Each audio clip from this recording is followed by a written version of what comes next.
Solar net metering policy में change आया है, नई पॉलिसी आ चुकी है और नई पॉलिसी के तहत अवाम पर एक और बर्डन डालने की कोशिश की जा रही है। जो अरबाब इख्तियार हैं, रियासत माँ की तरह होती है, अरबाब इख्तियार को ये सोचना चाहिए कि ये कैसी माँ है जो अपने ही जो बच्चों के लिए, अपने ही इस मुल्क के बासियों के लिए आसानियों के बजाय मुश्किलात पैदा कर रही हैं। अभी हमारे वफाकी वुज़रा हैं, वो कहते हैं जी सोलर नेट मीटरिंग का ROI जो है, रिटर्न ऑन इन्वेस्टमेंट, तकरीबन साल सवा साल का था और ये पॉलिसी चेंज करने से अगर वो 3.5-4 साल पे भी चला जाता तो इसमें क्या मज़ायका है। बजाय इसके कि आप आवाम के लिए आसानियाँ पैदा करें, आप आवाम के लिए मुश्किलात के रास्ते और खोलते जा रहे हैं, आवाम के लिए मुश्किलात के लिए दरवाजे और खोलते जा रहे हैं। इस नेट मीटरिंग पॉलिसी में आपका रिश्वत का दरवाज़ा खुलने वाला है, आवाम के लिए ख्वारी बढ़ने वाली है, क्योंकि आवाम का नेट मीटरिंग जल्दी नहीं लगेगा, उसमें लेट होगा, टाइम लैग आएगा, डिलेज आएंगे और इवेंचुअली क्या होगा कि आप लोगों का नुकसान होगा। आवाम जो है वो सोलर नेट मीटरिंग को तर्क करके अपने बैटरी स्टोरेज की तरफ जाएंगे। कैसे जाएंगे मैं आपको आज लॉजिकली एक्सप्लेन करूंगा। सबसे पहले तो इस पॉलिसी में हुआ क्या है जी। इस पॉलिसी में यह है कि जी आपका जो नए यूज़र्स हैं उनके लिए एक्सपोर्ट का रेट 10 रुपये मुकर्रर कर दिया गया कि आप बिजली का यूनिट जो है आप रिटर्न करते हैं, एक्सपोर्ट करते हैं, तो 10 रुपये में गवर्नमेंट आपको बाय बैक देगी और जो ख़ुद से वो यूनिट दे रहे होंगे वो लगभग तकरीबन 50, 55 और कई जगहों पे 60 रुपये का भी पड़ता है। 2 बिलिंग के काउंटर्स बनेंगे, ये दूसरी चीज़ है। बिल के काउंटर में पहले ही होता था कि आपके यूनिट के बदले यूनिट एडजस्ट हो रहा था। अब आप जो उनसे लेस्को से या किसी भी डिस्को से आप यूनिट ख़रीदते हैं उसका एक अलग बिल बनेगा। मिसाल के तौर पे आपने 1000 यूनिट ख़रीदे हैं और इन रिटर्न आपने 1000 यूनिट एक्सपोर्ट किए। पहले तो ये होता था कि 1000 यूनिट ले लें और 1000 यूनिट दे दें तो आपका बिल ज़ीरो हो सकता था, लेकिन अब ऐसा नहीं होगा। 1000 यूनिट आपने ले लिए, 50,000 रुपये का आपका बिल बन गया और 10 रुपये के हिसाब से आपने 1000 यूनिट एक्सपोर्ट कर दिए तो 10,000 रुपये का आपका एक अलग काउंटर बन गया। आप 50,000 में से 10,000 माइनस करेंगे, 40,000 रुपये का फिर भी कंज्यूमर को बिल पे करना पड़ेगा। नेट मीटरिंग की ख्वारी के बावजूद आपने नेट मीटरिंग के लिए अपना एक तो पूरा प्रोसेस से गुजरे, नेपरा वाला भी, और ये इस पर मैं आऊँगा, आपको बताऊँगा कि पूरा प्रोसेस फ्लो क्या है। नेपरा के प्रोसेस से गुजरे, डिस्को से गुजरे, MND से गुजरे, RO से अपना जो है अपना बिल अपडेट कराए, सारा कुछ करने के बाद भी आपको पैसे देने पड़ेंगे अच्छे खासे बिल में। अच्छा, जो ओल्ड कंज्यूमर्स थे जिनके पहले लाइसेंस लगे हुए थे, पहले जो लाइसेंस लगे हुए थे उनकी मुद्दत 7 साल थी। 7 साल के अंदर अंदर जब तक लाइसेंस एक्सपायर नहीं होता तब तक तो फ़िलहाल ये पॉलिसी चलती रहेगी, लेकिन उसके अंदर एक बड़ा चेंज है। बड़ा चेंज ये है कि पहले आपका जो बिजली का यूनिट है वो ऑब्वियसली डे टाइम यूनिट के बदले यूनिट एडजस्ट हो रहा था। अब आपकी जो एक्स्ट्रा बिलिंग है ना, एक्स्ट्रा यूनिट्स हैं, वो आपको 27 रुपये के हिसाब से फ़िक्स कर दिए विद दिस नेट बिलिंग जो इनकी नई पॉलिसी है उसके अकॉर्डिंगली। अब यही होगा कि 1000 यूनिट आपने वाबरा से ले लिए या डिस्को से ले लिए तो उसका आपका 1000 यूनिट के हिसाब से 50,000 रुपये लेट जस्ट से बिल आ गया। फिर आपने 1000 यूनिट उनको दे दिए तो 27 रुपये के हिसाब से एक वो काउंटर बन गया। तो 50,000 में से 27,000 माइनस करेंगे, पुराने यूज़र्स को भी बिल देना पड़ जाएगा। और अब जो एक नई पॉलिसी के तहत जितने भी नए मीटर के कनेक्शन लगेंगे, सैंक्शन लोड जो है वो एक बड़ा इंपॉर्टेंट एलिमेंट है, उसको भी जो है अकाउंट फॉर करना पड़ेगा, क्योंकि नॉर्मली घरों का सैंक्शन लोड इतने ज़्यादा नहीं होते और जितना आपका सैंक्शन लोड है उस सैंक्शन लोड के अकॉर्डिंगली ही आप अपना सिस्टम लगवा सकेंगे। एक नॉर्मल 3 फेज़ कंज्यूमर जो आपका रेजिडेंशियल कंज्यूमर है उसके घर का 5-6 किलोवाट का सैंक्शन लोड होता है, कई जगह पे इससे भी कम होता है, लेकिन अगर 5-6 किलोवाट का सैंक्शन लोड भी कंसिडर करें तो उस 6 किलोवाट के हिसाब से तो आप 6 अगर सैंक्शन लोड है तो आप 6 किलोवाट का सिस्टम लगा पाएंगे। 6 किलोवाट का सिस्टम मैक्सिमम भी करें तो 800-900 वाट की 600 से लेके 800-900 वाट तक की मैक्सिमम जनरेशन की उसकी कैपेसिटी होती है कि अगर वो टोटली सारा एक्सपोर्ट कर रहे हैं और घर में इस्तेमाल ना करें। तो अगर आपने अपना सिस्टम बड़ा लगाना है तो फिर आपको सैंक्शन लोड भी बढ़ाना पड़ेगा। फिर एक और लिमिटेशन आ जाएगी कि सैंक्शन लोड भी एक हद तक बढ़ सकता है। उसके बाद आपके जितने डिस्कोज होते हैं वो आपको कहते हैं जी कि आप अपना ट्रांसफार्मर लगवाएं।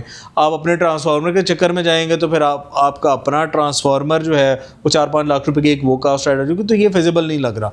अगर आपने लेस्को से 1000 यूनिट ले लिया है, नए यूज़र्स की बात कर रहा हूँ, 1000 यूनिट आपने ले लिया है ना लेस्को से, तो उसको बिल को ज़ीरो करने के लिए आपको उनको 5000 यूनिट एक्सपोर्ट करने हैं। अब 5000 यूनिट एक्सपोर्ट करने के लिए एक तो आपको सिस्टम का साइज़ बहुत बड़ा चाहिए, और इतने बड़े साइज़ का सिस्टम नॉर्मली रूफटॉप पे इतनी जगह ही नहीं होती।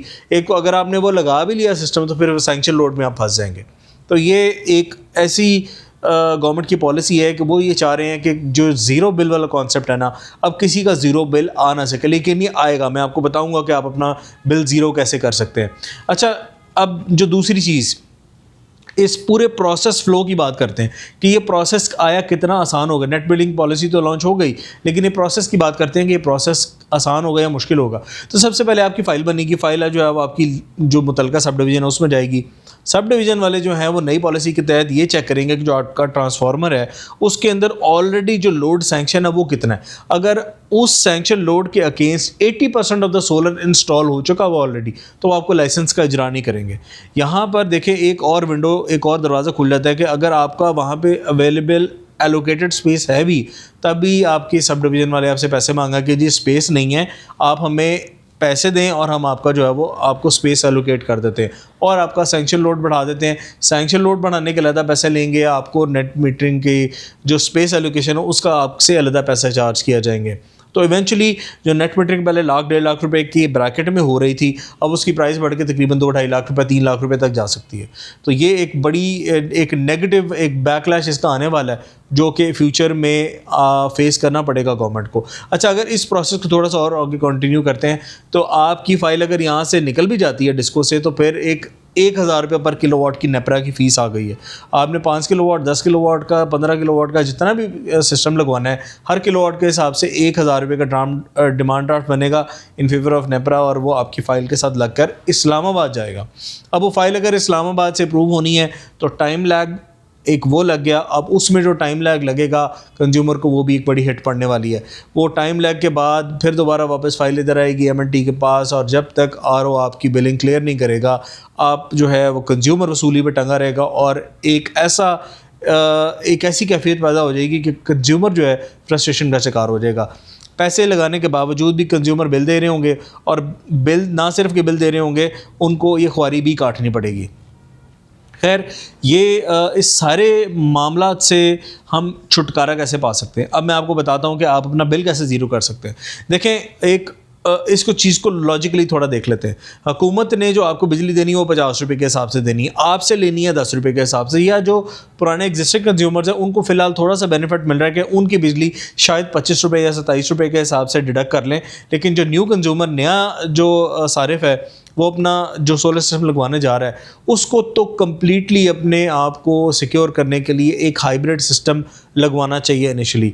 Hybrid system with net metering एक ऐड ऑन एडवांटेज ज़रूर हो सकता है, लेकिन एडवांटेज इतना सा है कि आप लोगों का जो है, मुझे नहीं लगता कि वो नेट मीटरिंग में इन्वेस्टमेंट करने का बहुत ज़्यादा फ़ायदा है।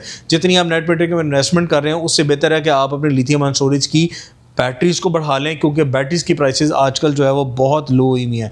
मैं आपको एग्जांपल देता हूँ एक हाइब्रिड सिस्टम की। अगर आपके कोई कंज्यूमर है जिसकी महीने की जो यूनिट्स की रिक्वायरमेंट है वो 1000 से 1500 या 1200 से 1500 के बीच में कह लेते हैं। अगर 1200-1500 यूनिट्स की रिक्वायरमेंट है, तो आप अपनी बैटरी का किलोवाट्स में उसको कन्वर्ट कर लेते हैं। आपको कम अज़ कम भी जो है ना, तकरीबन मेरे हिसाब से आपको 25 से 30 किलोवाट की बैटरी जो है वो रिक्वायर्ड है अपनी स्टोरेज की।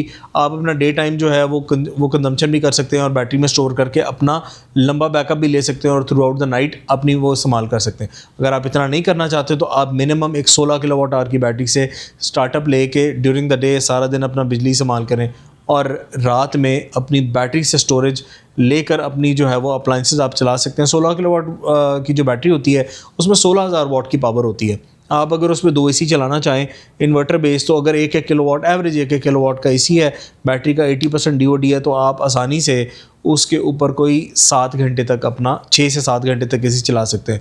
नॉर्मली हाउस होल्ड्स में क्या होता है कि 11 बजे अगर एसी चलता है गर्मियों में, तो आप सुबह 4 बजे 5 बजे तक अपना एसी चलाएं, तो साथ ही आपको थोड़ा सा एक किक मिल जाती है सोलर की तरफ से, क्योंकि सोलर दोबारा इंगेज हो जाता है और आपकी एक कॉन्टीन्यूस फ्लो बन जाता है एनर्जी का।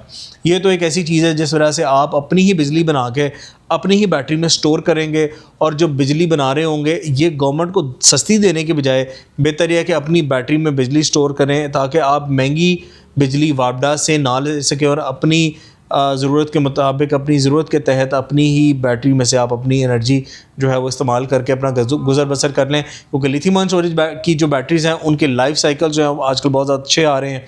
5-5 साल की जो है वो लिथियम आयन स्टोरेज की बैटरी की वारंटीज़ आ रही हैं। कुछ कंपनी 7 साल 8 साल की भी वारंटी ऑफ़र कर रही हैं। कुछ साइकिल्स जो हैं वो ज़्यादा बढ़ा रही हैं, सेल अच्छे यूज़ कर रही हैं। तो टेक्नोलॉजी को अडॉप्ट करें, ना कि आप उसी पुराने मेथडोलॉजी के थ्रू वापडा के बिल भर रहे हो। मैं उम्मीद करता हूँ कि आप लोग इस चीज़ पे ज़रूर सोचेंगे। जो एग्जिस्टिंग कस्टमर्स हैं आपके भी अब बिल आने वाले हैं, तो आप लोग जो ऑन ग्रिड सिस्टम आपका लगा हुआ है उसके साथ आप अपनी बैटरी स्टोरेज का ज़रूर प्लान करें ताकि आपको दोनों साइड से जो है वो एक बेनिफिट मिल सके।